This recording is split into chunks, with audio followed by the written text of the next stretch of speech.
and started spinning. Now, at this point, later on, the analysis, the after-action reports determined that this thing probably wasn't a biological creature. It was a robot.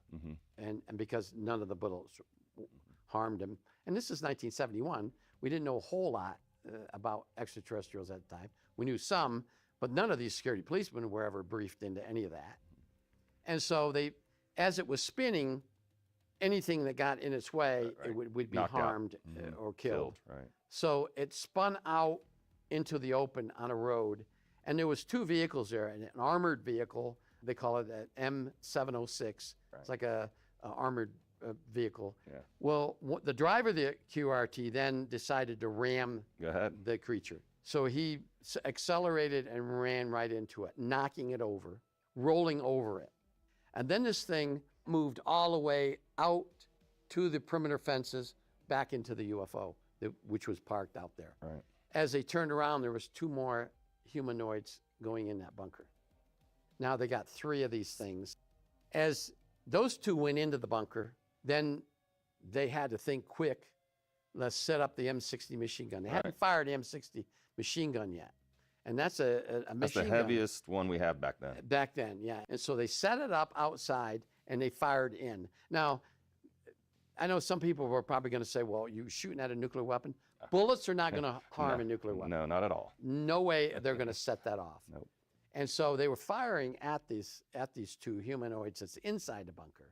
Although they disabled one, dropping it, it fell to the ground. And as that other one did whatever it was meant to do, or whatever the objective was, then started spinning and came out. That moved all the way out to the perimeter fences and then went back into the UFO. But they still have now one inside. They decided now, as the EOD Master Sergeant goes back to the maintenance building, they had these heavy cables. So they decided to bring some of those out to try to wrap it up. And they did. They put a tarp over it and they wrapped it up. So now it's as secure as they could get it. And now they don't know what to do. Now, the UFO then took off. As it took off and flew northwest, the communication system came back on. Now they can talk on the radio. They then... Childcare bills add up. Trump would cut taxes for billionaires, but Kamala would cut taxes for families. Up to $6,000 for your family. 100 million Americans would get money back. Vote Kamala.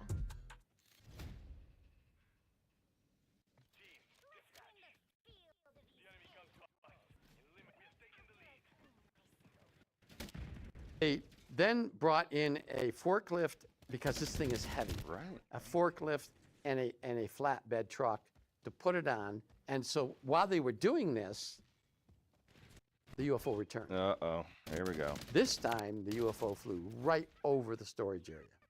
Now it's hovering right over its occupant, the humanoid. Now they don't know what to do. So the squadron commander, who was a lieutenant colonel, ordered the machine gun guy with the M60 to start shooting at that.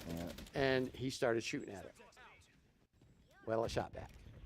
Whoa. It shot something back that totally disabled the M60 machine gun. So there was alert aircrafts on duty at Dow Air Force Base in Maine, in Bangor, Maine. They sent two alert aircrafts down there to try to shoot this thing down, because what else are they going to do? We're in the middle of a battle between our forces and whatever's in that craft. Now, everyone that was trying to load that humanoid onto that flatbed moved back. At some point, when the aircrafts got there, the aircraft was going away. It didn't take their... Yeah, when they went out to look at the flatbed, they noticed that humanoid was gone. So what about the nuclear warheads? One of the nuclear warheads was missing. Now, this presents a major problem for the military. Going up towards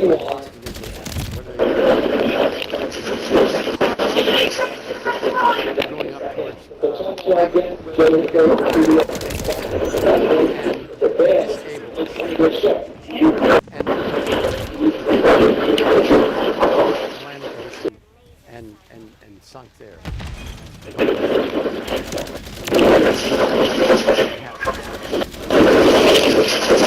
found was a nuclear weapon.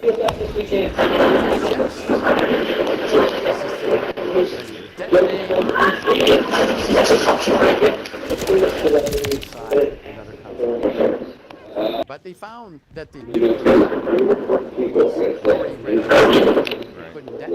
So what they figured out,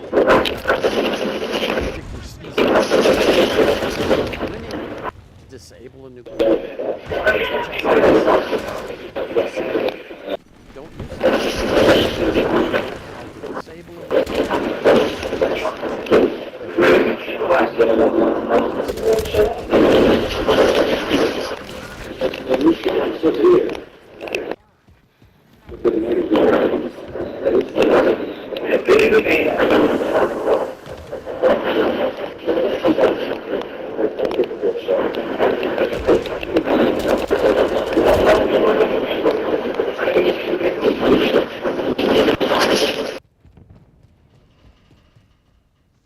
Information regarding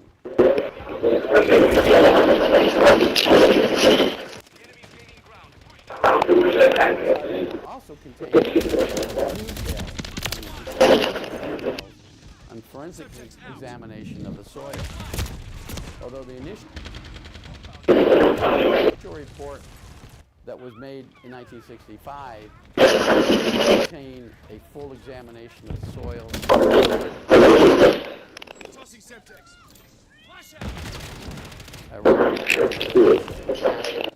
Or full examination of the pod mark.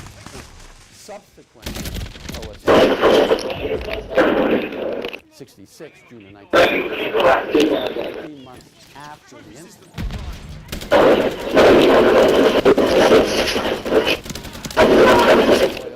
Snow, and there was microscopic evidence of some unknown in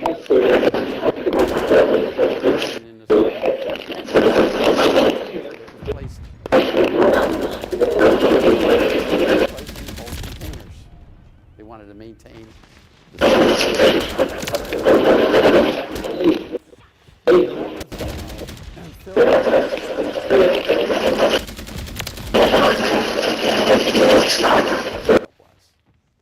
They had it analyzed by the top metallurgists, Los Alamos National Laboratories, even Lawrence Livermore. The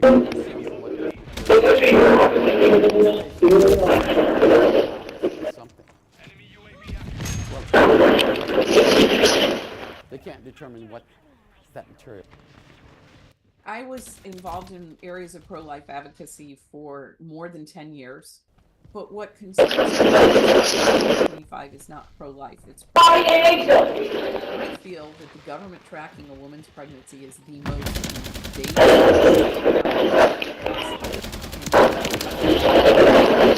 world has this kind of, and that to me is abhorrent.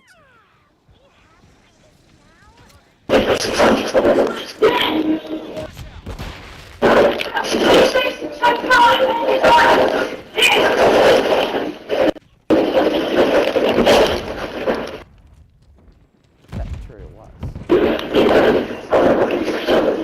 The molecular structures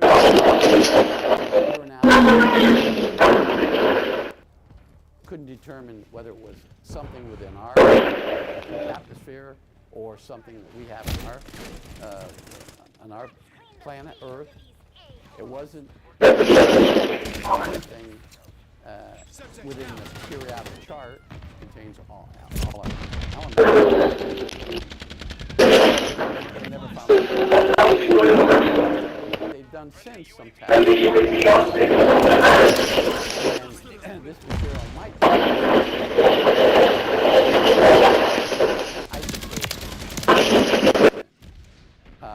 we know of 3 hydrogen, deuterium, tritium. There's also a 5th, the 4th one is short active. They could develop it as we know now today. They found this hydrogen. It's probably what was found there at Benton. But they still haven't fully identified it. These two technicians are alive today. We eventually, at one UFO convention, invited both of them. One of them came, the other one didn't because of a sickness. But he refused to talk about what he went through. It was traumatic to him. He was afraid to discuss the issue. That particular airman, he was the airman, got out of the Air Force and then went back into the Air Force and made a career out of the Air Force, retiring as a senior sergeant within the Air Force. But he did tell us privately this story, and it was very shocking to him. That concludes my presentation on the incident at Red Rock. In 1959, a UFO landed at a remote, distant early warning radar site in northern Yukon Territory, Canada.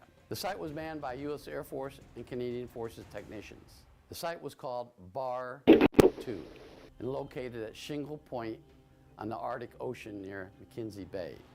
Now this is way up in Canada.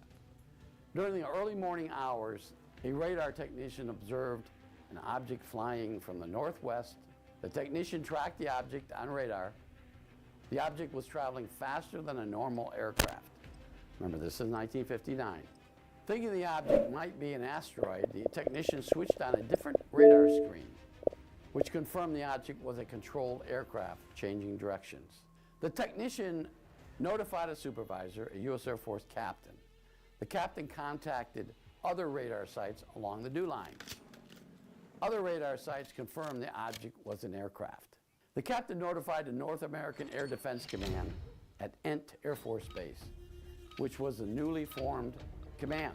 NORAD was newly formed back in those days. 2 F-102 fighter planes were dispatched from Elmendorf Air Force Base in Alaska. You gotta understand that this is a remote location. There wasn't any other Air Force bases around there. So several hundred miles away in Alaska was the closest air defense base available to launch missiles. The object being tracked eventually landed just north of the radar site.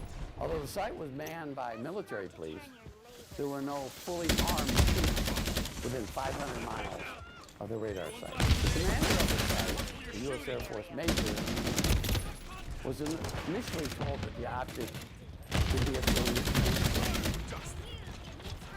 Now, this is 1959. The Cold War had already started. We knew the Soviet Union was the enemy. Now we see something coming in on a radar screen that was changing direction and landed. Now the commander of the site was told this could be a Soviet transport plane.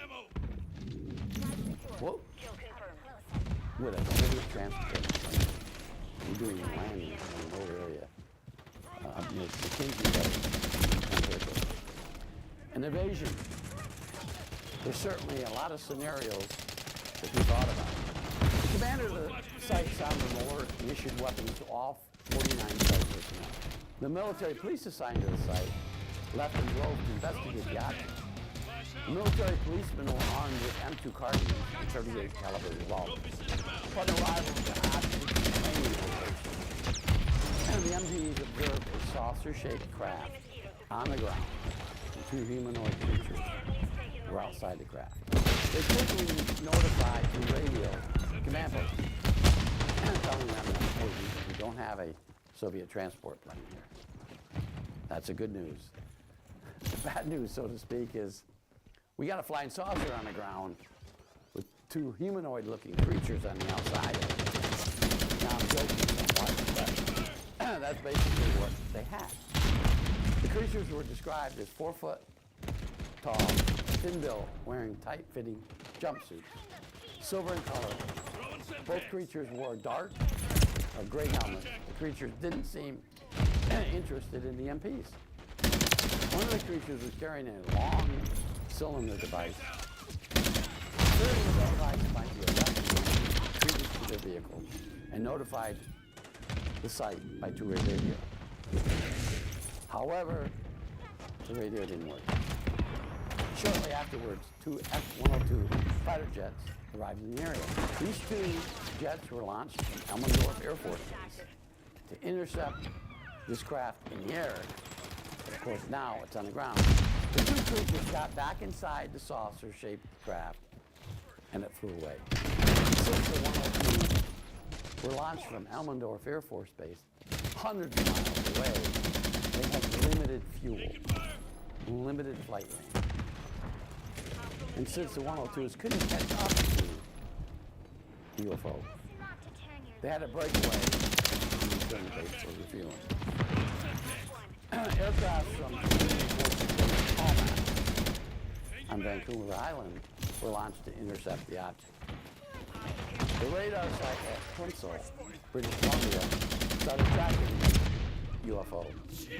The object was eventually lost on radar. The newly formed NORAD investigated this incident in June of 1959. Writing a report and submitting it to Headquarters Air Force, the radar tapes and photographic evidence were submitted. Project Blue Book investigators flew to Bar 2 and conducted an investigation. This case was on one of the 55 in Project Blue Book files was classified. So we had Blue Book back in those days. It originated in 1952. Before that was Project Sign Grudge. So we had a UFO investigators, Blue Book investigators, that wanted to investigate this site and this incident, determine what actually happened. So all the information pertaining to this particular site, incident at Bar 2, is classified top secret. The official report released stated the object was a Soviet transport plane that got lost in bad weather. The only problem was there was only one airport in the area, and that airport, Bar Island, 10 miles away, was closed during this time. The U.S. Air Force had not released the police force, only heavily redacted. So, what actually happened at Bar 2? The Air Force gave out a story that, the site was didn't really identify what had happened. The military policemen misidentified the flying saucer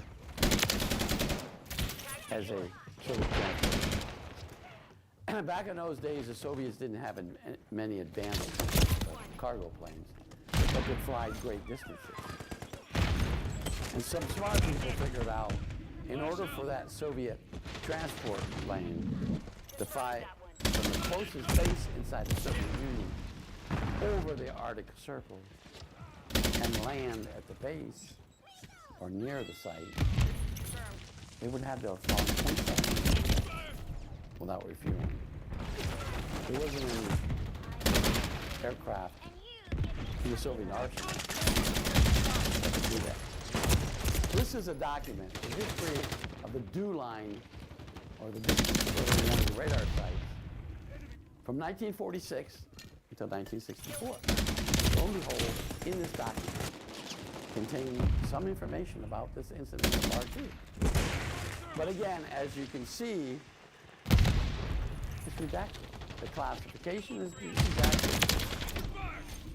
The date is there, June of 1964. Everything else is redacted. I'm not going to show you the other pages because guess what? They're all pertaining to Bar 2. Okay, let's talk about what really happened at Bar 2. There was a person assigned to Bar 2, Canadian Forces Sergeant, that is still alive. Still alive today. He was 18 years old when he was assigned to Bar 2. And he's in the assignment now. But he talks about what happened at Bar 2. And we're going to talk about, we're going to relate to you what he told us.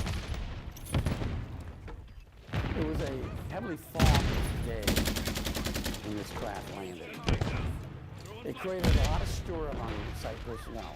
Remember, there were 49 personnel, military personnel, Canadian US Air Force, assigned to the site. He said, we saw what it was. We saw on radar, the radar signature showed that this was not an airplane. This was a round, disc-shaped object. They came in to the radar range area. They identified it. There was something non-identifiable, bogey, so to speak. It wasn't an Air Force or any kind of conventional aircraft that they could detect on a radar screen. And the radar, even back in those days, knew what a conventional My first aircraft game, looked I'm like, just getting in here. and knew what the signature Not like my of what second was game, appearing but I on ain't the radar really anymore, and I ain't really paying And attention. this Just was got done not doing some a conventional aircraft. trips, Was a fly I guess I should say. It landed. And he was in the operations center when the two military policemen returned and spoke with the commander and were scared to death.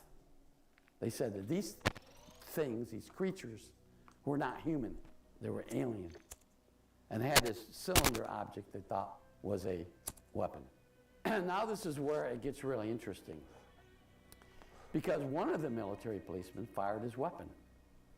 He fired his handgun, not his rifle, but his handgun, which was a .38 caliber revolver.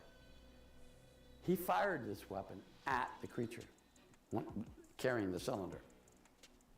So now we have a discharge of a firearm at this creature, but the creature didn't seem to be harmed in any way.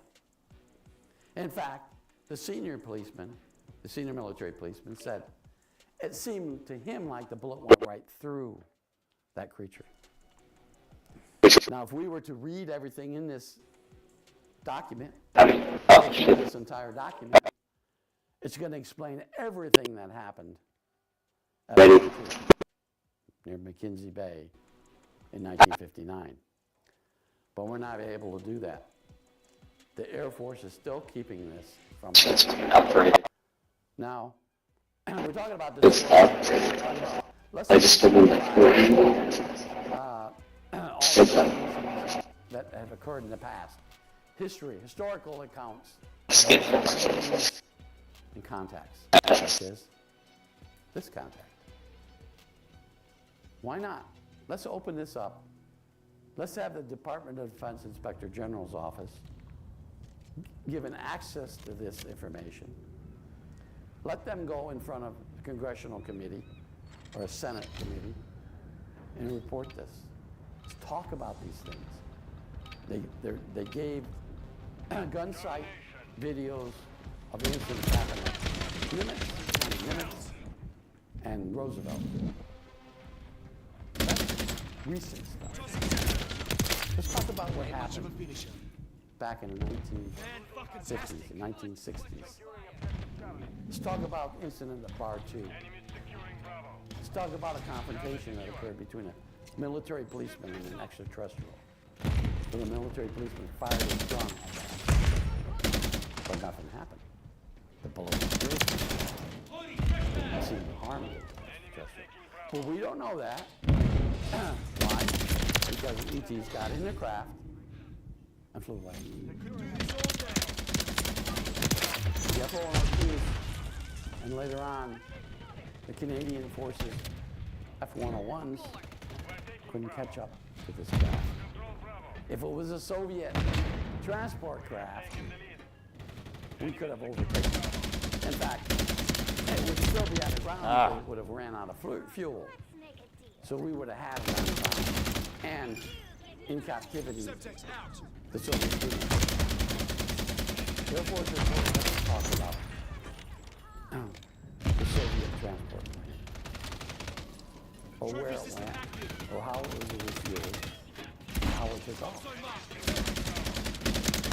If it was there on the ground, it would have had to refuel, because it would have had to come from a great distance to get there. There wasn't any Soviet transport. This incident involved an extraterrestrial craft. that landed at this radar site. For some particular reason, I don't know why did it only there? Maybe it was drawn there by the signal being emitted by a radar. Maybe that's it. Maybe they were drawn there by the frequency.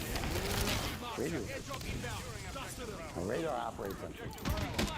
Maybe that's it. Or maybe they were just curious. What? First base. Down there.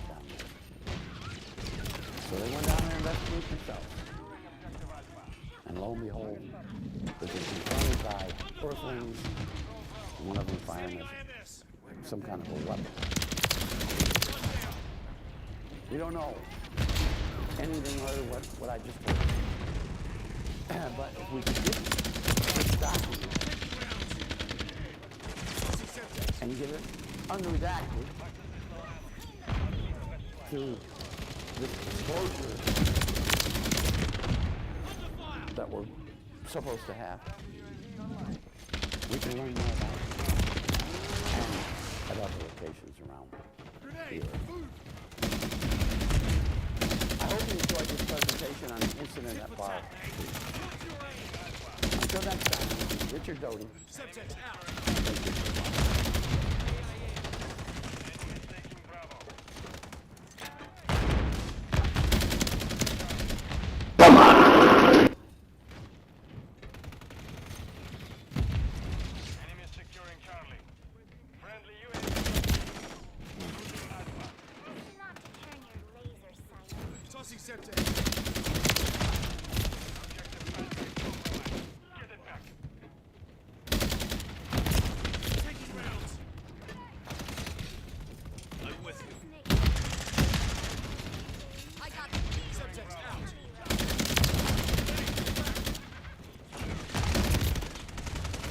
Does your Twitch channel look like this?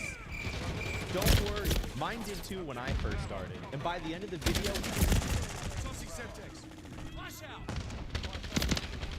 we'll have your channel pimped out just like this. If that sounds good,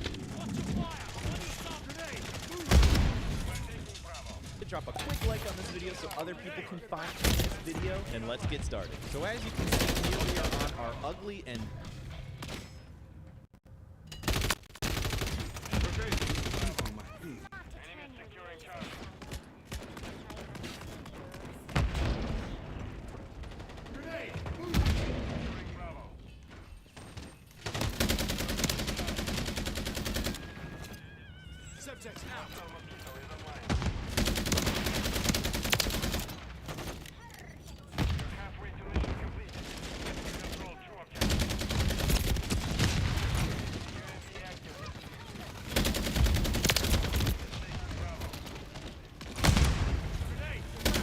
kills.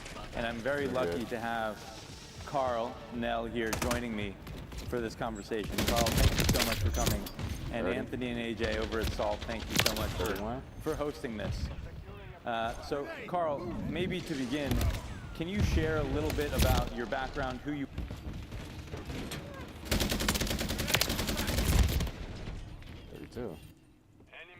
are, and perhaps why people should care what you say? Sure. Well, thanks, Alex. It's a pleasure and honor to be here. It's a fantastic event, and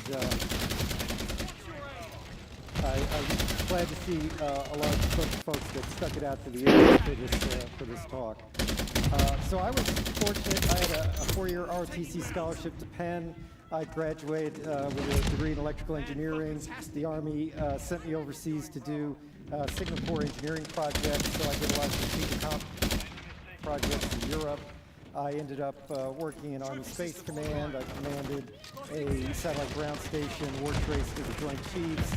I spent some time at Wright Patterson Air Force Base. The Army ultimately sent me to get a master's in mechanical engineering, a master's in strategic studies, graduate work in science. I was on track to stay in, but I decided that I wanted to pursue more of a technical career. So I got out and ended up working at Bell Labs, which was a fantastic place. Unfortunately, I was there during the trivestiture that folks may be familiar with, where the company got split up. I left Bell Labs and we're working with Lockheed Missiles in Space. I worked at Northrop Grumman. I ran strategic technology programs in the defense industry, worked for a lot of the three-letter agencies, ultimately was a deputy chief of staff, or deputy CTO for a $2 billion company. I was a vice president general manager of a Northern Virginia-based R&D firm. I stayed in the military, in the reserve. I commanded at every grade level of the brigade. I was fortunate to stand up the Army's newest expeditionary MI brigade. I was the deputy chief of staff for a combatant command.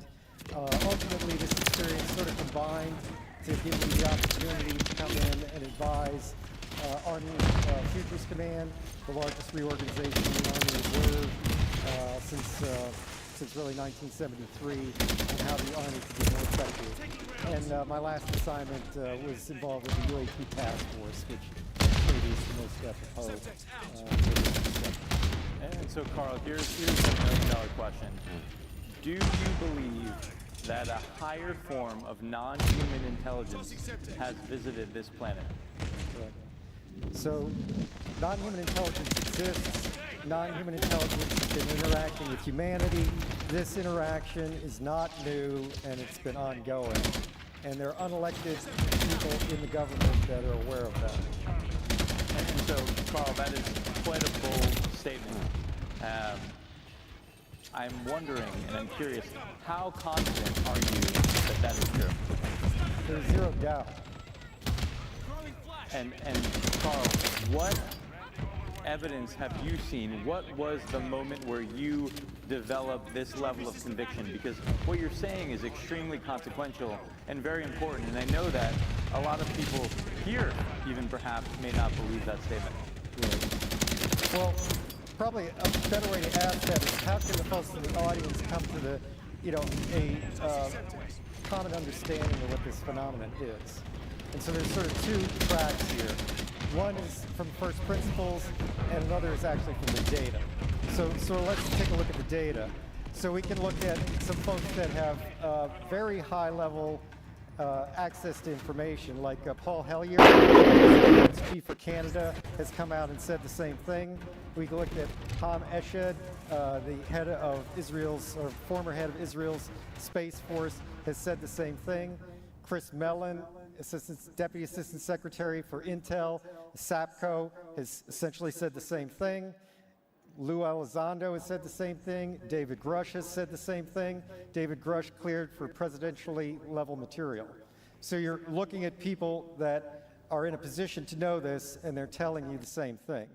You could take a look at the Gang of Eight in the Senate and in Congress. So there's two members of the Gang of Eight, Marco Rubio and Senator Chuck Schumer, that signed up to the UAP disclosure amendment last year that basically said they're not going to tell the truth. So that's sort of unusual about this realization. There's billions of stars in the galaxy. Life here evolved in 500 million years, which is basically a blink of an eye. We've found planets around every star that we've looked at. It's likely that the universe is full of life. If you look at the SETI program in particular, the SETI program has all the same assumptions that you would accept and probably make with respect to this topic, except that they believe that non-human intelligence is transmitting signals here. But at the same time, like, we're not transmitting signals. SETI doesn't transmit signals. And the only signals that are actually broadcast of high enough power into space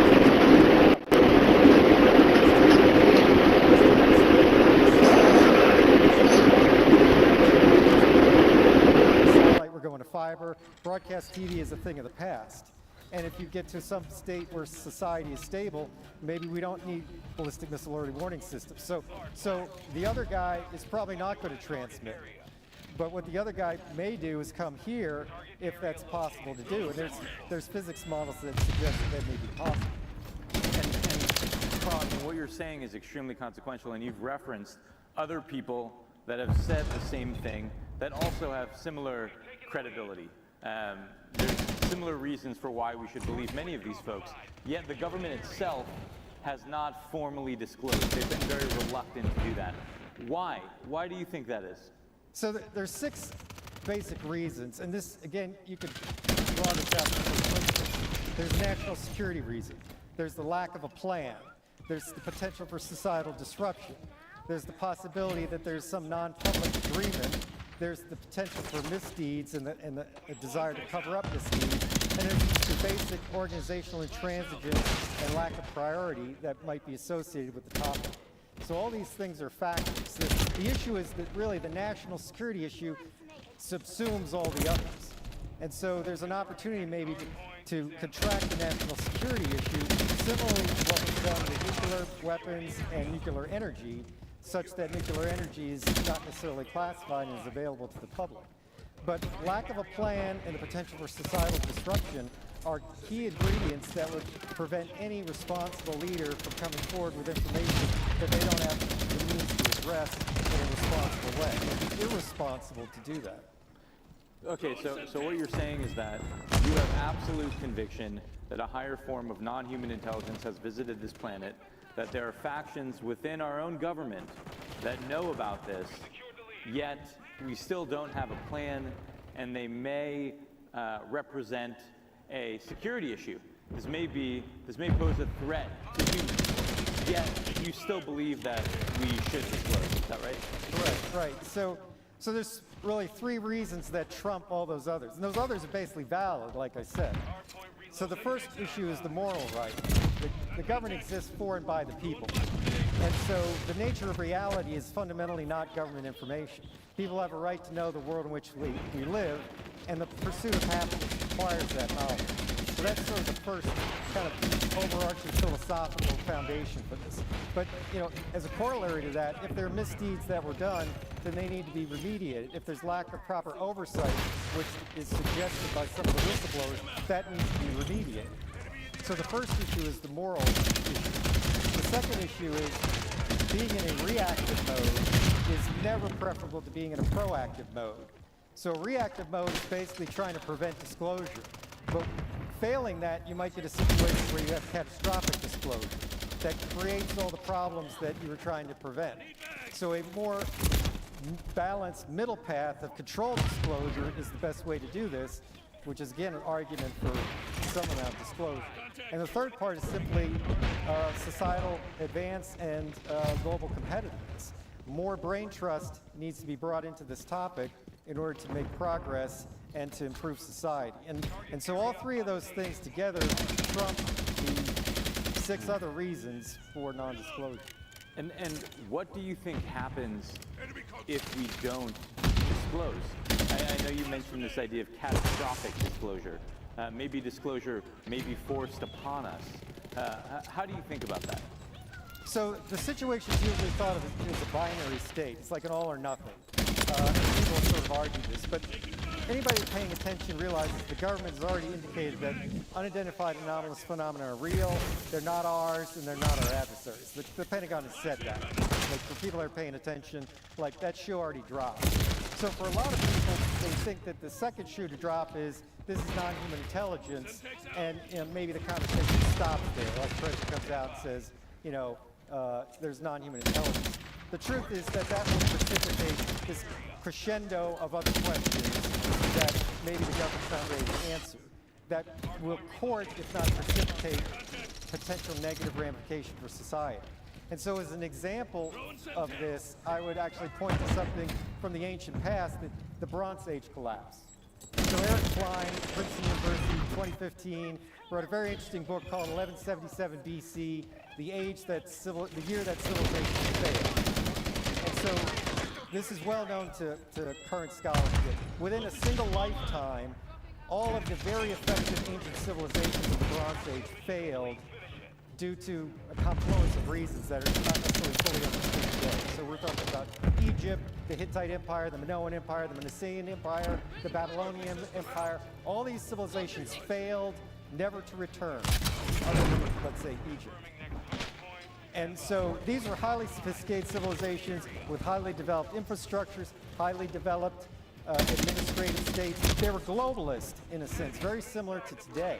In terms of the known world, the known Near East, they were economically interdependent.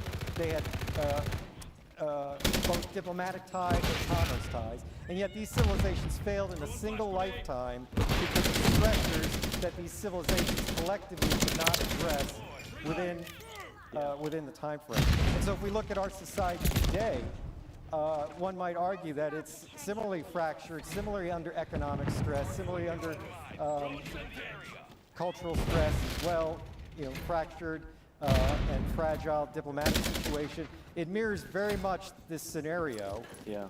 And so for a responsible decision maker, that is certainly a factor. And so I guess when you say that, are you implying that perhaps we as a society may not be ready for disclosure? Or are you saying that we may not be able to defend ourselves against this other force?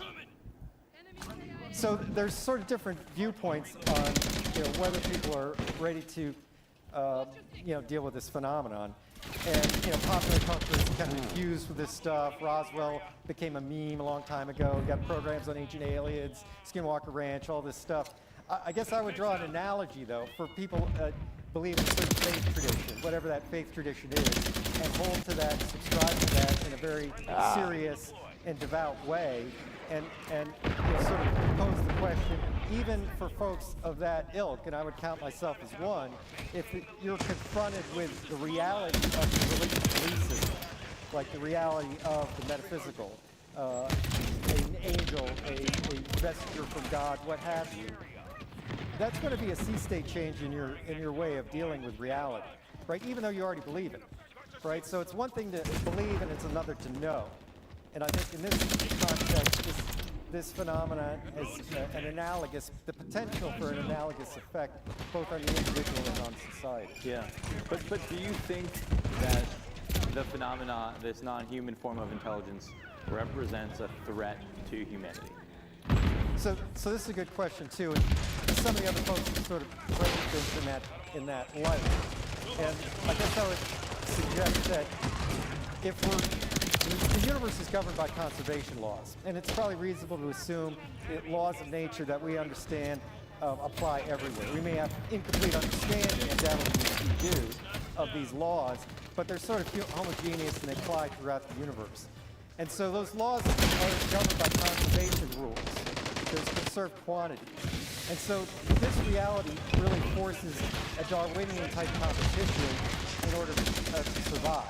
And so it's reasonable to assume any other civilization that's evolved has come up through the same Darwinian evolutionary process. So I think it's naive to expect complete altruism until and unless you get to a state of post-scarcity, where you essentially have no physical needs that we're kind of encumbered with in this universe. And so in some sense, it's the economics of the future that are going to determine whether there's cooperation, competition, or some sort of symbiosis, and inform the intention. But to assume either malintent or complete altruism, I think is somewhat naive. Yeah. So it sounds like what you're saying is it's impossible to know the true intentions of a higher intelligence. We may be competing for the same scarce resources. We may not be, right? We may be almost irrelevant to them, and they may be acting altruistically, although we cannot safely assume that. And so I guess I'm curious, if we continue down this disclosure path, do you believe that disclosure is inevitable?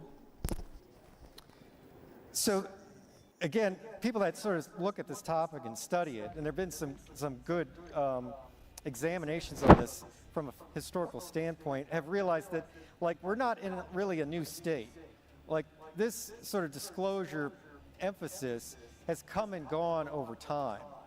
And so this is not the first time we've arrived at this stage. I would suggest that maybe the peak of this current cycle happened last December with the Schumer Amendment, and then it got rolled back, was defeated in the House. And so it remains to be seen, if the process is going to continue. One hopes and can maybe draw a little bit of confidence that maybe this will come around is the colloquy that Senator Schumer and Senator Rounds had back in December. After their amendment got killed, they basically went on the Senate floor and articulated their rationale for the legislation, and I think Senator Schumer, to quote him, almost said it was a travesty that this did not pass. So this is, you know, a bipartisan colloquy on a topic that I guess most people would probably consider fringe, and yet these two senators felt the need to do that and to double down on their desire to see this through. Yeah. So hopefully we'll see maybe a reintroduction of some version of that this summer, with the goal of maybe putting it into the NDAA by the end of the year. Do you think that it's imperative that the United States leads on the disclosure efforts? So this is an interesting question too, because this is a global phenomenon and it's affecting other countries just like the United States. The reporting on this is clear over decades. Other countries have reported this stuff. And not only that, you know, the Vatican has come out and made statements that reference or tangentially reference this topic. So organized religion has a say in this topic as well. So it's really a whole of planet, whole of humanity problem. And so the U.S. has got its role to play, but these other countries have their role to play, and it would behoove us to recognize that you know, U.S. action could be preempted by another party, and it would be probably more conducive to work collectively. Yeah, I mean, I think the one thing that I don't fully understand that I'd love to get your thoughts on, Carl, I mean, if we assume that a higher form of non-human intelligence has been visiting this planet, if we assume that some of the statements made by folks like Dave Grush are true, that we have crash materials, and if we assume that those craft that we may have exhibit characteristics that defy our current understanding of physics, it would seem that that technology would provide an incredible strategic advantage to whatever nation ends up reverse engineering it first. And so, to me, that would imply that there is a race happening to reverse engineer this, and that this topic would be a top priority. Do you agree with that? So I think some of what you say is a reasonable conclusion to be drawn, and I've suggested something similar in past statements. The point here, though, is to go from a pre-disclosure to a post-disclosure world, maybe two stable states that are separated by an unstable middle ground. And so how you make that transition, again, you know, this speaks to the concern about this catastrophic disclosure. And this has come up in sort of arms regulation too. Mutually assured destruction, however much we don't like it, is sort of a stable kind of, you know, geostrategic regime. You know, the Reagan era defense shield idea is also a very stable scenario, but to go from one to the other is very unstable. Yeah. And so this topic sort of mirrors that. Yeah, and I know you and I were talking earlier about this idea that in order to really understand the phenomena, it's likely that we have to further our understanding of reality itself. And I guess I'm wondering, I can imagine a future where we acknowledge and we know that there is a higher form of non-human intelligence, yet we still don't truly understand the phenomena. We still don't truly understand reality. And so I guess I'm wondering, do you think that we'll ever truly understand what's going on? Or if part of the game, part of the journey, part of life itself is operating in an environment where at least part of it is fundamentally unknowable to us? So it's a totally philosophical, epistemological question, right? Really about the nature of knowledge itself, right? Like, how can we know what we know, and how can we be sure about what we know? I guess personally, I subscribe to the idea that there is an ultimate truth, and that humanity, being, you know, created in the image of a higher power, is endowed with the quality to pursue an understanding of that. And so our you know, part of our objective in this existence is to seek that out and try to understand that ultimate truth to a greater and greater degree. And this would be a component of that, obviously. Yeah. Well, Carl, I really appreciate you taking the time to chat with us today.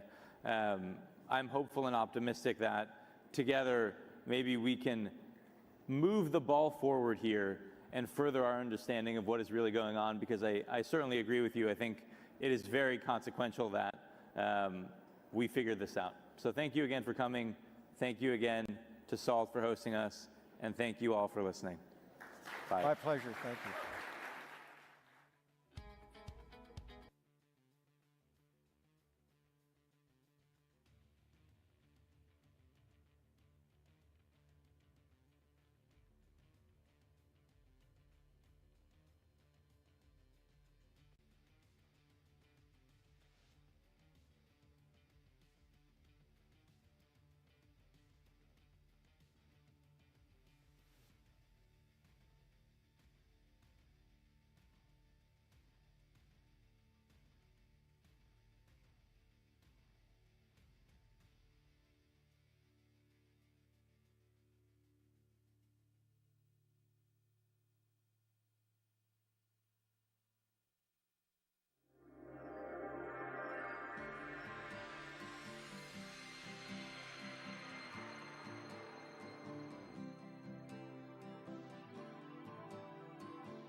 Okay, welcome back, everyone. I first met our next speaker, Richard Dolan, at the National UFO Conference back in October of last year, and found Richard to be very charming and extremely knowledgeable in his subject. He holds a MA in History from the University of Rochester and a BA in History from the Alfred University. He earned a certificate in Political Theory from Oxford University and was a Rhodes Scholar finalist. Prior to his interest in anomalous phenomena, Richard studied U.S. Cold War strategy, Soviet history, and international diplomacy. And in 2000, he published a 500-page study, UFOs and the National Security State. This is the first volume of a two-part historical narrative of the national security dimensions of the UFO phenomena from 1941 to the present. Included are the records of more than 50 military bases relating to innumerable violations of sensitive airspace by unknown objects, demonstrating that the U.S. military has taken the topic of UFOs very seriously indeed. Dr. Edgar Mitchell has called Richard's book monumental, while Dr. Hal Puthoff, director of the Institute for Advanced Studies at Austin, has declared it to be a must-read for serious students in the field. Richard has published numerous articles on anomalous phenomena, science, and the intelligence community for UFO magazine. And in 2003, he helped to found Phenomena, a magazine dedicated to leading-edge issues pertaining to science and society, and for which he continues to serve as senior editor and regular contributor. So let us now hear how UFO secrecy has damaged American intellectual life and society. Please welcome Richard Dolan. Tracy, it was really nice. Thank you, Tracy. That was a very nice introduction. Thank you. All right, I'm asked to move this because you don't need that to hear me. Because we started late, they said I only have 15 minutes. So I'm sorry, it's got to, no, I'm kidding. I do want to get started on this topic, but I just wanted to update you on a couple of things that I'm doing. For 5 years, 4 years now that I've talked at conferences, everyone said, well, he's written the first volume of this 2-volume work. And volume 2, I'm happy to tell you, is very close to being done. So I would give it about a year. And, you know, when I look back at the first book that I wrote, I really don't know how I ever got it done. I have no idea. So volume 2 has been much harder to do in the sense that my kids are older. I have a lot of other things going on, and it was tough to research. But I would like to say that actually, even at this point, I have a vastly more amount of research done for volume 2 than I did when I wrote the first book. So I'm very happy and I'm optimistic as to how that's going to be. I also want to mention that I just finished a big part of the research for the book in meticulously going through every back issue of the MUFON UFO Journal of the last about 30 years or so. I didn't get the CD. I begged, borrowed, and well, didn't steal, but I got all these back issues from people who just said, well, let me give you this. Yeah, I've got 1973 to 1980 here, and on and on. And I've gone through every single issue, looked at every article, annotated every article. My notes of the MUFON Journal is itself right now probably a 300-page book. And I can't use all of it for my volume 2, but a lot of it will be worked in. And the thing that amazed me is the consistent quality of the journal over all of these years. It's been really an irreplaceable resource of information on this topic. So.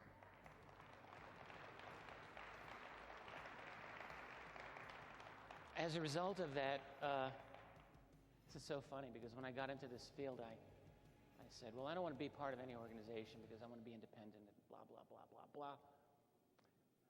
But I realized I can't keep borrowing issues of the journal, so I just joined. I might be the newest MUFON member. I'm a member now, so I can pay for my own issues now. So that's that. I spoke once at MUFON in 2002 in my town of Rochester, New York. And MUFON has a different, the symposiums have a different feel than any of the other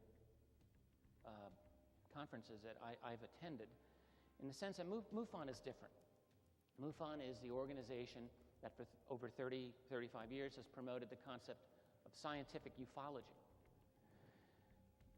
and has not stopped doing that. It's admirable, it's important, and I'm glad it's been done. But I'm not really a scientist, you know. So when I talk, I mean, I talk about history and I try to be detached and objective about it. But history is not a science. It is not. It's a craft. It has a discipline, but it's not science. And so the last time I was at MUFON, I felt obligated to talk about science. And I complained about the concept of peer review. Someone after the conference said, you know, you came very dangerously close to being anti-scientific. What I was anti-establishment science, actually. My point then was, hey, who are the peers going to be doing my review? Who are these people? Peer review is not immune from political considerations. So here for this conference, I was asked to come up with something, you know, neat to talk about. And I made a decision about a year ago that at any conference I speak, until my next book is out, I have one theme that I really want to hammer home. And I don't want to stop. And it's the theme of, well, I wrote about it. It's on the last article that I wrote on my website, which was titled UFO Secrecy and the Death of the American Republic. That's my theme. I feel it's important, and because the more I look at the problem of UFO secrecy, the more I've become convinced that it's a significant contributor to the death of the kind of system and society that we all grew up believing that we had. It's not the only killer, but it's one. And it deserves its analysis and understanding, along with all the other bad things that are going on in this world today. And so that's what I wanted to talk about. And indeed, the theme that I'm dealing with today, I call it How UFO Secrecy has Damaged Intellectual Life in Society, or Life in Society. That's what I write. It's basically new information. I don't just talk about, I don't want ever to say the same thing over and over again. But it's a similar theme. What never fails to amaze me regarding this topic, by the way, is how marginalized UFO research is. We all know this. But no matter how you look at it, whether from the point of view of pop culture or from the halls of academia and science, this is a topic that don't get no respect. In pop culture, I think UFOs are considered a myth in some form or another, typically. There are, of course, a few people who are in the know, let's say, and they have a different view of this. But I often will feel like I'm kind of howling into a vacuum. I'm sure many of you do as well. I do want to talk a little bit about popular culture. I don't want to spend a lot of... There we go. UFOs as myth. What is popular culture? This man here was a great thinker about 150 years ago named Jakob Burckhardt. People think, what is Jakob Burckhardt doing at a UFO convention? I'll tell you. Burckhardt was a very, very great, one of the greatest historians who ever lived. And he was a great philosophical thinker as well. And in the late 19th century, he wrote a book, I have a copy of it, called Force and Freedom. And what he did was to do a kind of sociological study of what he considered to be the three main forces in society that make it go. He called them culture, religion, and the state. And what he did in this study was to kind of understand how they reacted with each other. Now, that was a great idea, but the problem is when you think of culture today, where is, I mean, do we even have an independent culture? I have to wonder this. I wonder about this all the time. What I see is a culture that is not independent, but rather something that we're bombarded with by a kind of all-pervasive media system, electronic media or print media that's no matter what you encounter, 90% of what you encounter in the course of a day is owned by one of 5 corporations globally. And I don't see much independent culture anymore. So that the concepts that Burkhardt described, they don't really apply. But when I talk about pop culture and we talk about UFOs, you have to recognize that to a large degree, what we consider to be popular culture is a set of concepts that are imposed from above. They're corporate imposed concepts. And it's not simply corporate, because when you go to the very top of the structure of power in our society, this is obviously the case that corporate and political powers and intelligence people and so on frequently will work together. How radical is that?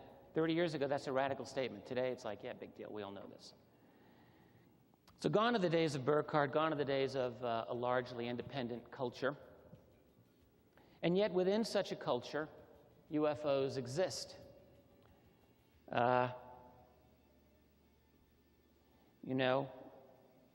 do they exist? Well, they're primarily a form of entertainment. I've been on the History Channel a couple of times now, and the Sci-Fi Channel every now and then, and don't get me wrong, it's nice getting some publicity, but I have liked very few of the documentaries that I've appeared on, and that's the History Channel. They have a great reputation, and frankly, I think their quality is sorely lacking when you get right down to it. In such a context, I want to describe the Peter Jennings UFO special. Oh, I want to show you this slide here. What is popular culture? Yeah. I love this image. This is from a British publication. That's why BBC and so on. This is how I view popular culture. Am I getting more jaded as I get older? Yeah, maybe. Truth hurts. Oh yeah, here's what I want to say. Not all media are the same. In the ramp-up to the Peter Jennings ABC special last February, a number of people wrote to me, and they said, you wrote this article a year ago about UFOs in the media, and you said in that article that, mainstream media, it can never, ever, ever give up on the reality of UFOs, and yet here's Peter Jennings about to do so. What do you have to say about that? Do you think you need to revise your article? Someone asked me this. And I said, here's what's going to happen. It's going to be like a balloon. They're going to inflate the topic for the first hour, and they're going to deflate it for the second. And that's what happened. We all remember this. But within that, if I can go back here, not all media are the same. Because there's no one society that we live in, right? You look at society in terms of wealth. If you take this room as the United States, let's say there's 100 people here, and all the wealth is $100. And if this were a communist utopia, we'd all hold hands, sing Kumbaya, and have $1 in our pocket. But of course, in our room, one person has 40 of the dollars. 19 more share another 45, and then the last 80 of you share $15. And in fact, actually, the last 20 of you have nothing. That's our country. That's most countries. So within that society, and I'm not saying that's right or wrong, that's not the point, but in that legal system of media and all these things that make it better, all you have to do is ask yourself, who's the best to manipulate these implicit in the question. And so with media also, what you have to do just like with elections every 4 years, you got to energize the bottom class just barely participate in the way that you want them to elect their president. You don't talk about who owns what. You talk about what happened to it. Things that get people worked up, but don't really power. And media, so you have media, there is management-oriented media for the top, and there's rabble-oriented media. Management media would be like New York Times, Wall Street Journal, Lehrer NewsHour, whatever. And maybe rabble media would be like Fox News or And so what I argue is that in media forecasts, hey, they can do UFOs all they want. History Channel sometimes does rabble media, frankly. Right? Just look at the commercials. If they're doing a Burger King ad, then you know it's But I have argued, I maintain, that in a truly strictly management culture media, they are not going to give you reality shows. Management culture requires ideological rigidity. You have to conform. You want to be part of the ruling group, you got to think like the ruling group. And one thing you can't believe in is that aliens are down here doing it. That's off limits. And so that's this thing with the Peter Jennings special. They come down to he said, she said, right? That's what they all think. And the main thing about the Peter Jennings special, of course, is that there was no hint of conspiracy. In the Peter Jennings special, I mean, they dealt with abductions a bit, okay?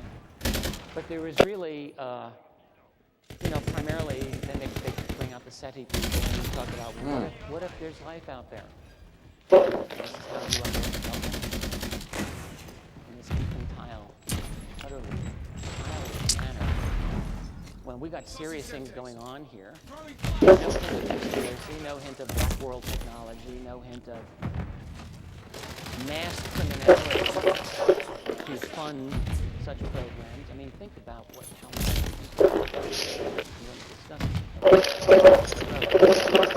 So,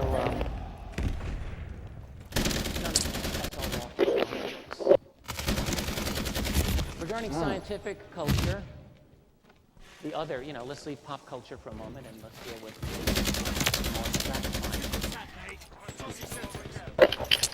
UFOs are essentially vanished. I will never forget, this is before I was in the world of academia, chatting with a professor of history about the Kennedy assassination. Should have got stuck on that wall. Kennedy assassination was all in 1993, 94. And this professor was teaching a thing on the Kennedy assassination, arguing for the lone gunman theory, which I did not then subscribe to, nor do I now.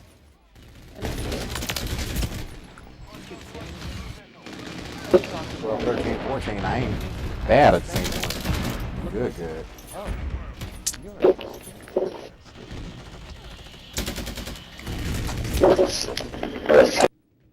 That's Kennedy. Can you imagine UFOs in a university? Well, ask David Jacobs.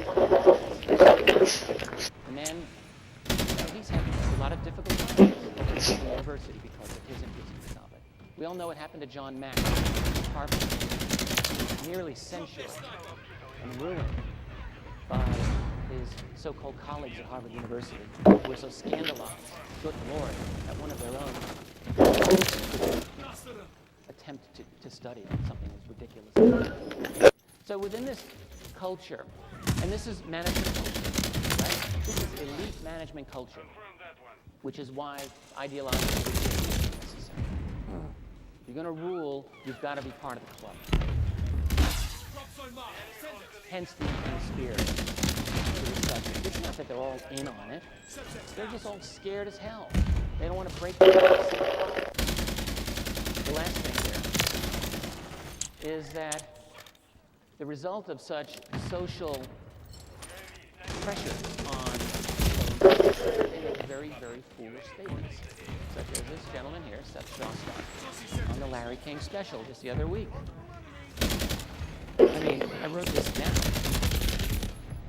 I did. I watched it. And here's what he said. They're talking about, and Susan Clancy, the other one over at Harvard too. But 19. they, each sounding more foolish than the other. I hope they hear me say this. I'm not Susan Clancy. They're passing by a lot of tags without raspberry. All abductions are the result of false memory experiences. Even, I guess, apparently those who don't require regressive hypnosis to uncover, which are many. And I loved her explanation of the McMinnville photograph, the Trent photograph from McMinnville, Oregon, 1950. She says, this is a quote, "Well, that could have been somebody throwing a disc in the sky." of course, most of you know that was exactly the analysis of Dr. Blumenauer. He should have been got by right that. There on the show that showed this explanation to be absolutely not credible or even possible. And later they discussed the famous Heflin photograph of 1965. Shostak then said, as Susan has just a month grown up, and some tags I got? 11 pictures. 11 tags. Now at that point, Larry King got on his picture. That's a pretty amazing picture. And Shostak then said, well, it doesn't look like a hubcap, but the point is that there's no point of reference. You don't know how far away that thing is. An aircraft. Okay, an aircraft. You need a couple of cameras. He said, you know, there's all kinds of aircraft. There's something in the sky there. To say it's an alien craft, that's a big step. Okay, that's what he said. Now, well, what would be the scientific approach to that? Well, Dr. Shostak's approach is to ask the right questions. The scientific approach 25 on why it can't be an alien craft. The scientific approach would be to investigate what it could be. You got me. And by the way, that photograph was one of 3 photographs, and the 4th photograph showing a trail. 25 and 28. So the point is that the banishment of UFO from the world of science and academia causes a lot of stupid things to be said by people with otherwise, you know, very nice credentials. There's a friend of mine who is a retired professor over out in California at Occidental College, Scott Littleton, great guy. And his story is, you know, typical of people in academia who have an interest in this. Scott's now in his 70s, and he had to wait till he retired until he wrote a book on this, because he didn't want to deal with the hassle of being within a university environment and having be a UFO author. And this is how it is. But the thing is, unlike what academicians say and unlike what the scientists say, UFOs are not delusional. They're not nonsense.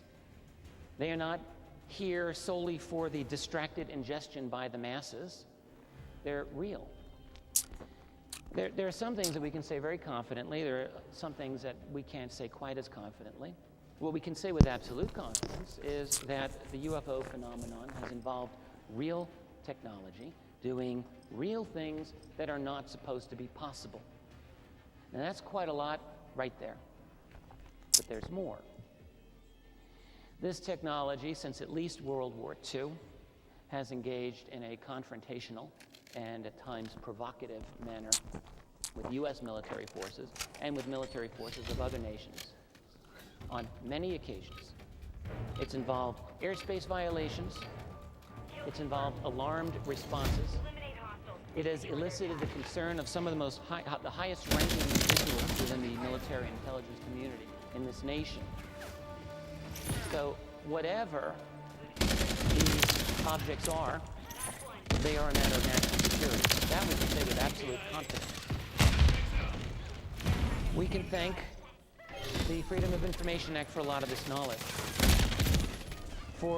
In particular, for a relatively brief period in American history, and I say late 1970s up until about 1982, the Freedom of Information Act enabled researchers to obtain official documents from government agencies, which clearly demonstrated this. I'm not saying FOIA died after 1982, but Ronald Reagan did push through an executive order in 1982, April of 82, significantly undercut the user-friendly nature of Freedom of Information Act. And as the previous presenter, Essen Saker from Turkey pointed out, a Freedom of Information Act request to the U.S. regarding CIA communications with the Turkish intelligence agency from just 2002 could neither be confirmed nor denied when Larry Bryant, researcher, pointed it out. So the Freedom of Information Act, you know, it has its ups and downs, and this is however, during its up phase, not that it was ever easy to get these things, everything out of the government, but it was at least possible. And we all know the story. For years and years and years, FBI, CIA, all the military agencies said, we're not talking about UFOs. Suddenly thousands of pages of documents come out proving the lie. And now it's true that among these official release documents, there is not a single smoking gun. There's not a memo from the president that says, what are we going to do about these pesky aliens? But there are several documents that are one cut below. And I'm talking about officially acknowledged documents. I'm not talking about unofficial documents or unacknowledged documents such as the Majestic Papers, which have been studiously analyzed by many people, most prominently Dr. Robert Wood and his son Ryan Wood, and also Stanton Friedman and other people. Those are unacknowledged documents that are pretty darn real to me. I'm talking about officially acknowledged documents that the government says, well, yeah, those are ours. Okay? And if you look at those, you've got many of these that are, as I say, one cut below the actual smoking gun. They're amazing documents. They describe utterly awesome military encounters with the unexplainable. Take these individually and such that may not prove the existence of UFOs as something alien. Okay. After all, people can be prone to mistakes. Even military witnesses have radar can be faulty or misinterpreted, and so on. But you take them as a whole, as a unit. These released FOIA documents provide a very large body of evidence relating to serious military encounters with UFOs. After you read the first 50 or so of Oh those, my God. you start to wonder. I'm not going to belabor this issue. I have other things that I want to talk about, but I do want to review a few of these documents. I've done this before. Most of you have heard me like this before. My God. But you know what? There's always people who come to a symposium or conference. And none of us, even someone who's been in this 30 or 40 years, we have to remember there are fundamental realities here. There are fundamental as well as and so I want to go over just a couple of... Liberty Mutual customized my car insurance, so I saved money. With the money I saved, I thought I'd get a wax figure of myself. Cool, right? Look at the craftsmanship. I mean, I even got my nostrils right. It's just nice to know, years after I'm gone, this guy will be standing the test of... Ah! It's melting! Oh, jeez. No! Okay. Only pay for what you need. Liberty, liberty, liberty, liberty. The basic documents I want to describe. This one I consider to be a very significant one. This is Kirtland Air Force Base in New Mexico from January 31st, 1949. It's directed to the U.S. Air Force Chief of Staff. There was a flurry of UFO activity going on in New Mexico at this time. The document in question here described yet another of these sightings from the previous day, which had been seen by about 30 people. It states, so I'm going to read it to you, you can read it here, estimated at least 100 total sightings. AEC, AFSWP, 4th Army, local commanders, perturbed by implications of phenomena. All appear to be the same object at different points in trajectory. Unless instructed to the contrary, this office will make an all-out investigation with view to location of impact point, if any. Okay. All these agencies perturbed by implications of phenomena? That's pretty heavy stuff. They actually an FBI memo from the same period, in fact, the same day. Same day that the Kirtland memo was issued, an FBI special agent sending a memo to FBI Director J. Edgar Hoover. This is a famous memo. It states that the matter of UFOs was considered top secret quote, by intelligence officers of both the Army and Air Forces. It's enough. Then we have 1950 confidential memorandum with the heading Flying Discs. This is a remarkable brief little document. Because it's so That night brief, and I want to read each sentence kind of very carefully, so you can hear it carefully. Since 30 July, objects round in form have been sighted over the Hanford Got it. Atomic Energy Commission plant. Okay. Next, these objects reportedly were above 15,000 feet in altitude. Air Force jets What? attempted interception with negative results.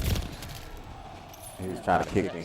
All units, Should have got up, including spun the around. I anti-aircraft didn't spin counter, that fast. radar units, Air Force fighter squadrons, and the Federal Bureau of Investigation have been alerted for further observation. The Atomic Energy Commission states that the investigation is continuing and complete details will be forwarded later. Where are the academic historians regarding this memo? Failed intercepts, anti-aircraft battalion. And whatever happened to the investigation and report that was alluded to in the memo? Well, I think that the answer to that last question might be contained in the wording of the FBI memo I quoted you earlier that was sent to Hoover, which stated that the matter of UFOs was considered top secret. Top secret. And yet, we have to remember, Stanton Friedman's pointed this out a number of times. Of the thousands of UFO-related documents that we have gotten through the Freedom 29. only the smallest handful of highly sensitive documents were actually top secret. The rest were typically classified as either restricted or confidential. He had a knife. These are all lower levels of secrecy, in other words. So that if this report was ever made and was top secret, perhaps, it would look something like this. All that white, it's whited out. Despite the best efforts of Freedom of Information Act researchers, the best reports and best intelligence remain far removed from the public domain. Despite what people had hoped back in the day, the glory era of the late 70s, the Freedom of Information Act has not turned out to be fully. It's also fairly obvious that UFO secrecy involves classification. Higher classifications themselves are classified. Who knows how far they go? Damn it. James Bamford wrote the book Body of Secrets, a study of the national security. Very good. He writes, like an endless spiral, there are secret classification systems to against secret classification systems. Just pause for a moment and reflect on that. Okay. What we do know is that Canadian government back in the 1950s, Wilbur Smith wrote in 1950. 33. And you know this. He said he had made discreet inquiries through the Canadian Boy, on this, embassy he got 45, and he ain't got that many confirms. and He learned that confirmed the a lot of them subject kills. was, They would have won. quote, the most highly You get classified confirms. subject in the United States government. That's what Smith Yeah, I'm wrote. one of the greatest The last of the early memos I want to show you. This is it. I don't in the want, world, Craig, in the But I world. want you to see this. This is from Robbins Air Force Base in Georgia, dated July 9th, 1951. This describes a 10-minute aerial UFO encounter that took place in the early afternoon. The pilot was a first lieutenant. He was flying an F-51 on a routine flight from Lawson Air Force Base in Columbus, Georgia. Not far from Augusta, Georgia, he encountered an object that he said was flat on top and bottom and appearing from a front view to have rounded edges and slightly beveled. That's a lot of detail. At one point, the object dived while in front of the pilot's view. And when it did that, he said it appeared, quote, completely round and spinning in a clockwise direction. Again, it's a lot of detail in his report here. Continues, he says, the report says, from front view, as object dived, observer noted small spots on the object. Object did not appear to be aluminum, Only one object observed, solar white. No vapor trails or exhaust or visible system of propulsion. Described as traveling at tremendous speed. That's all a direct quote from the memo. The object eventually disappeared under his plane. And when it went under his plane, he felt a bump, he said in this report. He thought it was about 10 or 15 feet in diameter.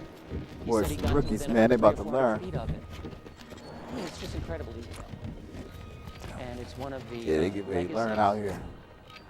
So that they can know. I would argue it's the legacy of Watergate that we know about it. Ah. As a result of Watergate and the end of Vietnam, I think the Freedom of Information Act was strengthened. And as a result of that, we get reports. Put that on full auto. It's very easy, you know, that we should not have done.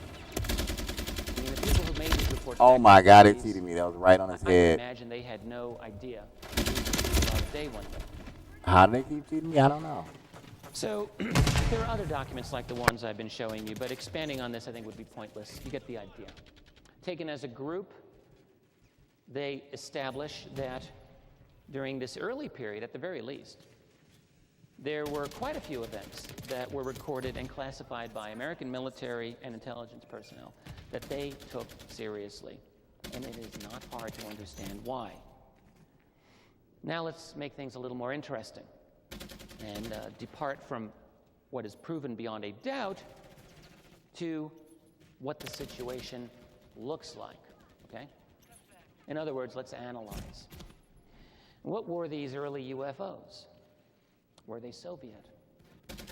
Maybe developed with the help of captured German scientists, some of whom appear to have been experimenting with disc-shaped aircraft. Okay? U.S. intelligence looked into this. Now, this is a a tricky issue even to this day. Regarding the Soviet part of it, the answer seems to be no. It seems to be no to me today as well. In other words, did the Soviets invent flying saucers during World War II?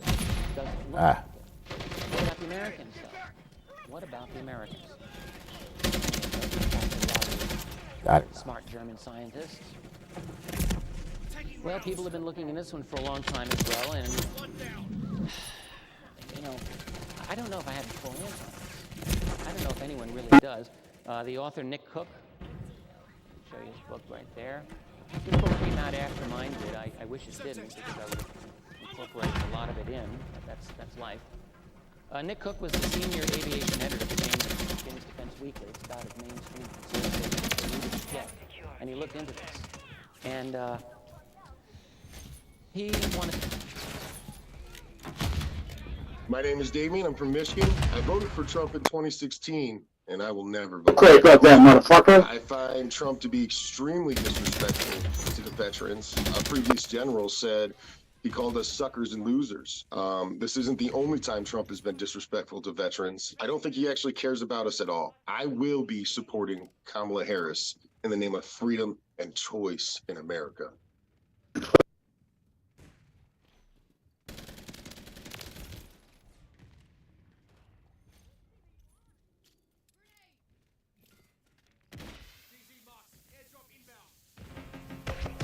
Dominate the Rift with Opera GX.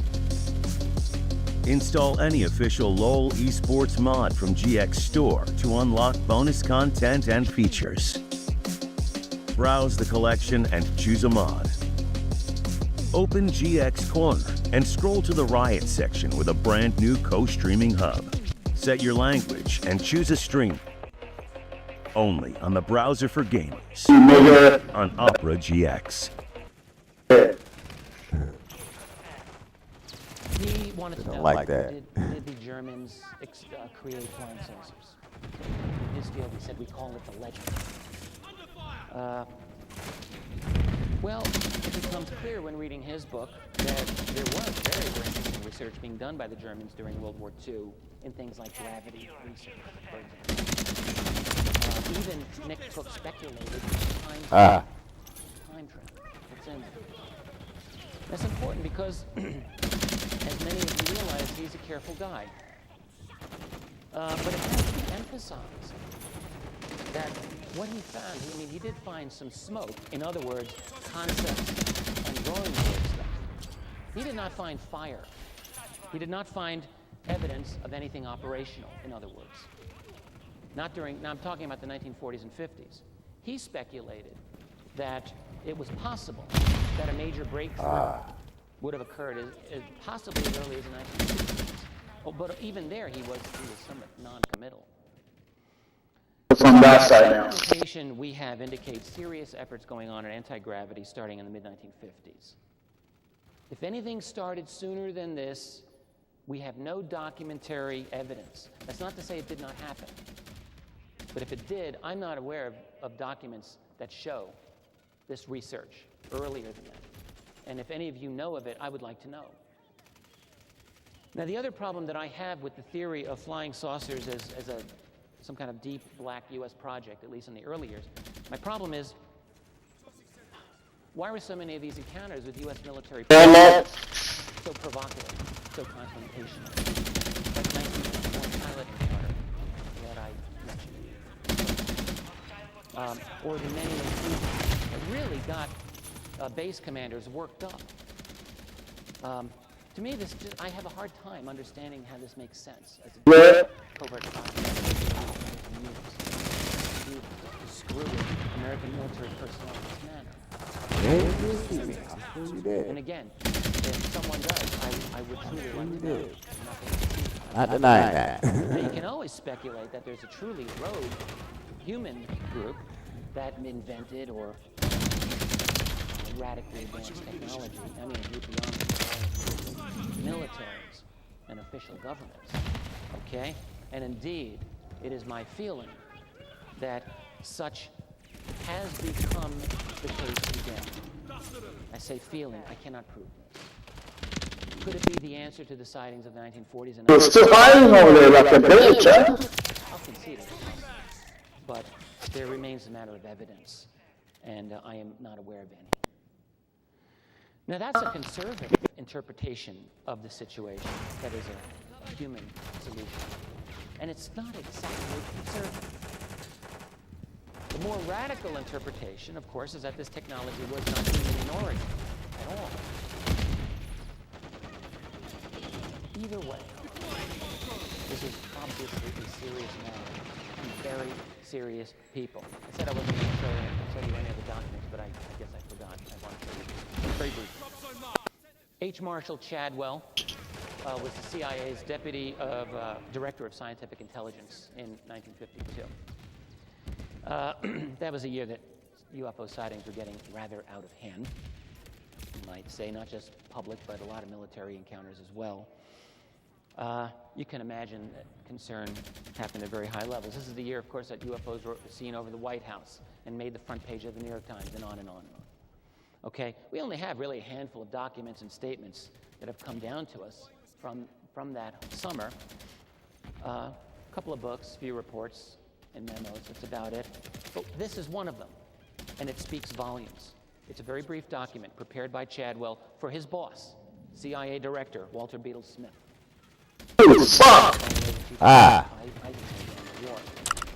Memos dated December 2nd, 1952. Chadwell was careful. The man was not a fool. He didn't come out and say, "Boss, we're being invaded." Here's the relevant paragraph. At this time, the reports of incidents convince us that there is something going on that must have immediate attention.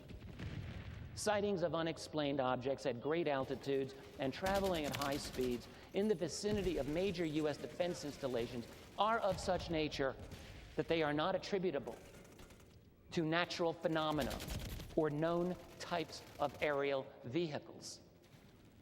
Wow. Takes your breath away. Not phenomena, types of vehicles, and not apparently U.S. manufactured. Didn't appear to be Soviet. So what does that leave you with? That leaves you with someone's technology snooping around American airspace. This is clearly a matter of grave concern to the decision makers of American defense and intelligence policy. With that in mind, we must assume that the public statements repeated over and over and over, it's only an imagination, there's nothing to them, hoaxes or misidentifications of natural. Okay, that these are intentional acts of deception. Intentional acts of deception. I said it too. Now, you could defend that if you wish. You could say, well, I'm trying to prevent mass panic. You want to do that. Or how we acknowledge it. Or maybe something else you can. But before you draw that conclusion, let's go a little further. I'd like you to imagine, as we continue, a sleeping bear in the corner of the dining room that no one's allowed to talk about. Just sit quietly and eat your dinner. Got him. I got the most kills in the game. No, he got the most 36. I got 35. He got 34. Another squad. Unfortunately, got 32. We're a bit of a handicap here.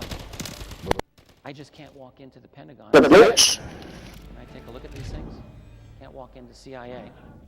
A certain number of documents, though, have been obtained to review. It's true.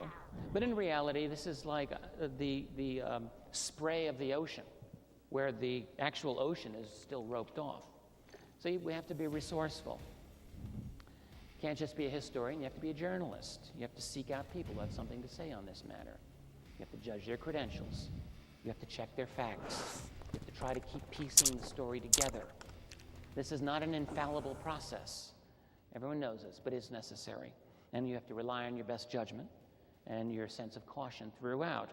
And thus we come to the strong reason to believe that UFOs are a lot more than just objects flying around in the sky, but are in fact retrieved technology that is being stored and studied and perhaps duplicated at secret bases.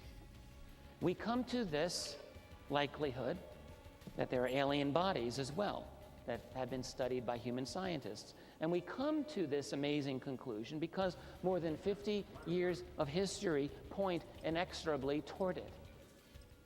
There is Roswell, of course. Roswell, because it's so rich, so full of witness testimony, so portentous for its implications. Debunking it has been an absolute priority since the case arose.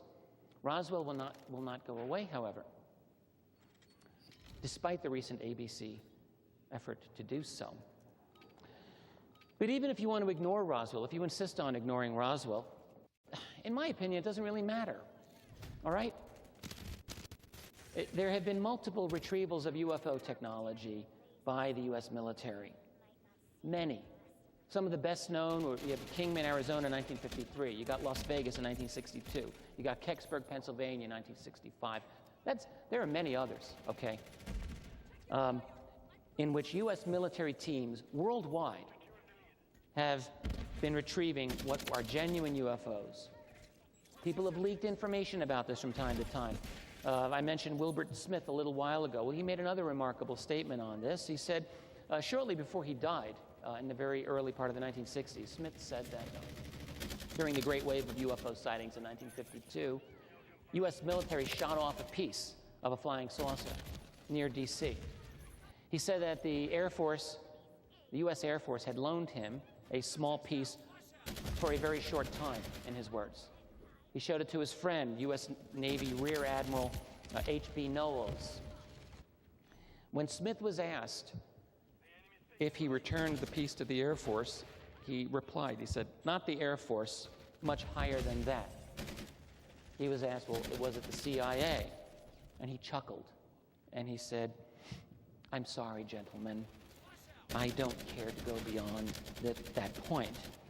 I can say to you, it went into the hands of a highly classified group. You will have to solve that problem, their identity, for yourselves."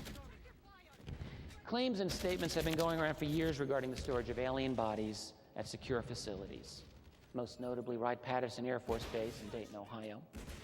During the late 1970s, UFO researcher and World War II veteran Leonard Stringfield began to look closely into this, and he started calling it the crash retrieval syndrome.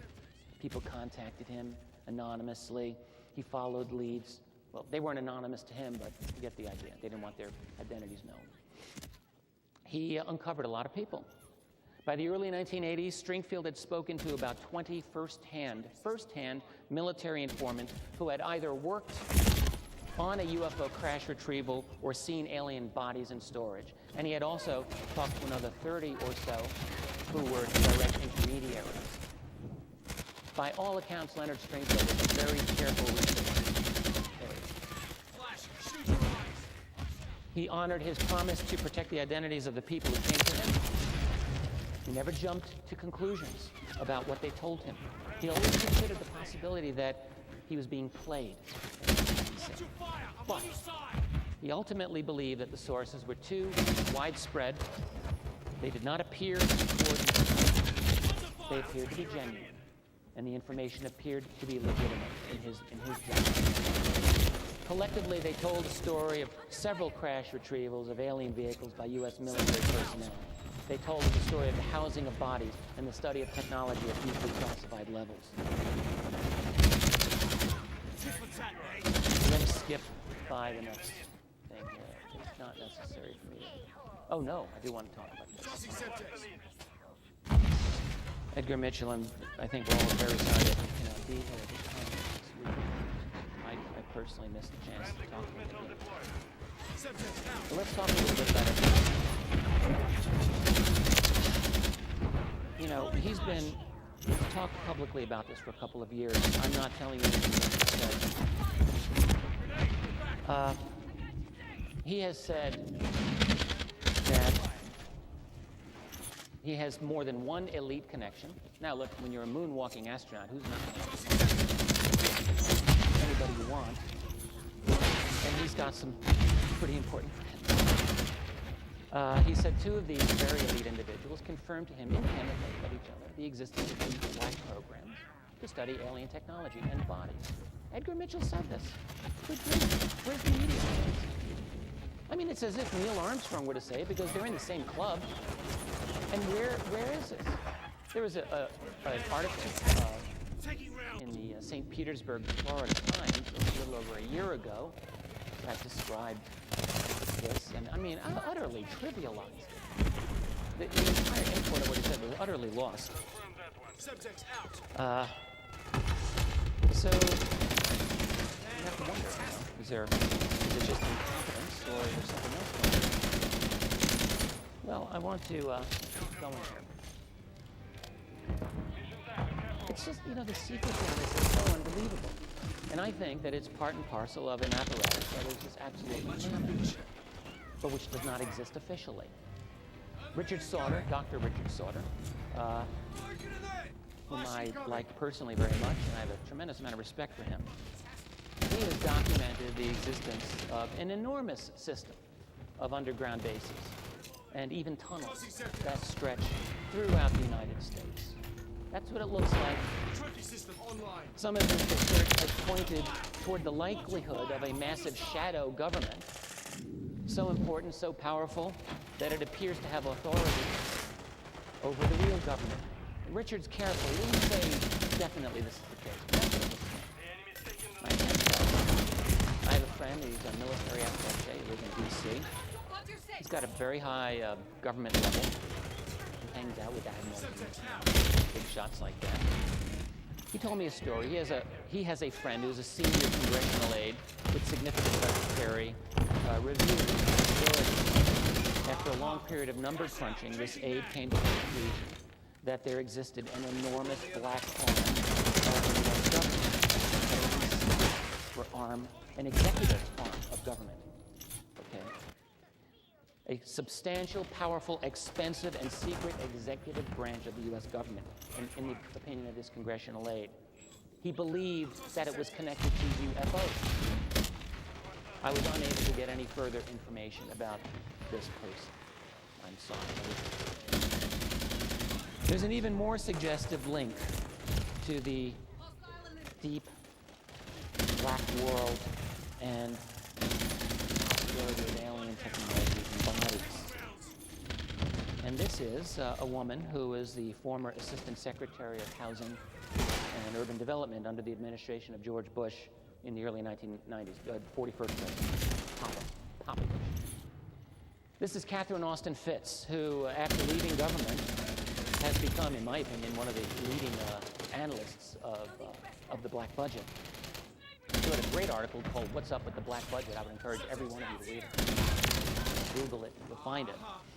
She described a meeting.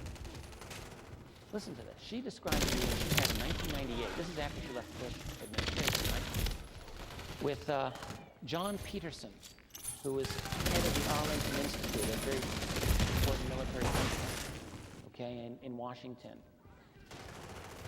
She says, according to that he asked her to help him on a high-level strategic plan the Institute was working on for the Undersecretary of the Navy. Here are her words to the meeting. Here's Catherine Austin Fitts. I'm going to read it to you. She says, I met with a group of high-level people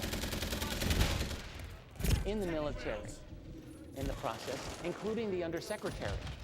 According to John, the purpose of the plan discussed in front of several military or retired military officers and former government officials was to help the Navy adjust their operations for a world in which it is commonly known that aliens exist and live among us. John asked me if I would like to meet some aliens. John asked me if I would like to meet some aliens. For the only time in my life I declined an opportunity to learn about something important. I was concerned that my efforts with Arlington could boomerang. I regret this. I've spoken to her, I've done a little bit of email and a couple of phone chats with Catherine Austin Fitts, and aside from being an absolutely brilliant person, she's very down to earth, frankly. Very nice, very, very real. And she stands by what she said. People have asked John Peterson to confirm this, and he will not confirm this meeting. So even this is only a partial picture, but the story is starting to look clearer. Let's cut with Occam's razor, and I think the simplest explanation, as I see it, is something like this. During and immediately after World War II, U.S. military personnel began encountering exotic, unconventional, and extraordinary craft. It quickly became apparent to the best and brightest minds that these did not come from the Soviet Union. They did not come from here. They figured it out. They certainly concluded that the true UFOs did not come from our civilization. Hardly willing to share this information with others, secrecy became the rule. Now, at some point very early on, alien technology and bodies were recovered. It would be of paramount importance to determine several things as quickly as possible. A, the intentions of these others, whatever they want. B, how to exploit their technology. C, how to keep the information away from undesirable groups, which I guess would be just about everybody. Now, the reason for secrecy is going to be a lot more than just preventing mass panic or stopping you from jumping out of your window, okay? It's not for public protection. I just do not believe this. Maybe in the beginning, maybe in the very beginning, there was a kind of War of the Worlds fear scenario, like what happened with Orson Welles. Maybe people were afraid of panic. But you know what? Secrecy grows its own tentacles, and it develops its own reasons for self-preservation. And I believe that by the 1950s, it's quite possible. Hit that like and subscribe button. that the I just office killed of him, but presidency was about to beginning take me a lose break for control about an hour. over UFO Back secrecy. on in a minute. I mean, imagine Hit being like and one of these subscribe. people charged with Follow managing on the if you're UFO watching on problem. Twitch. Okay, you've got to keep it secret.